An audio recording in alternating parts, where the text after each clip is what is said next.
One-person family. As our lives become more convenient and developed, more and more people are likely to listen to their hearts and live freely without the stress of marriage. Nowadays, my generation thinks that marriage is not a must but an option. Especially women are becoming financially independent and no longer consider getting married for financial stability.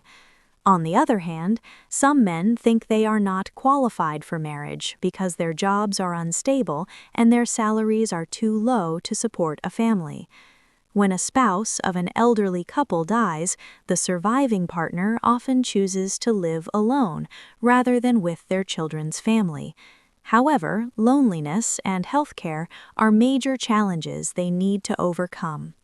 In my hometown, there are about 8 elderly people living alone. Their children mostly live in the city and come to visit them from time to time. From housing to restaurants and bars, companies are developing or changing their products to target single households. They can buy food in stores, and eating or drinking alone isn't awkward anymore. We also need to take a closer look at the problems of one-person households. First, women who live alone are exposed to sexual crimes or robbery. They are usually careful on their way home. Second, elderly people without families tend to die alone and be forgotten.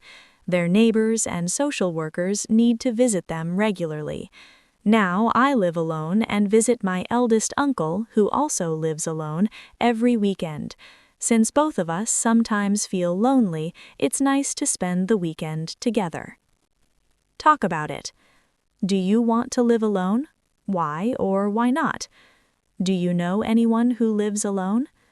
Do you mind eating alone at a restaurant? If your spouse dies, would you find a new partner?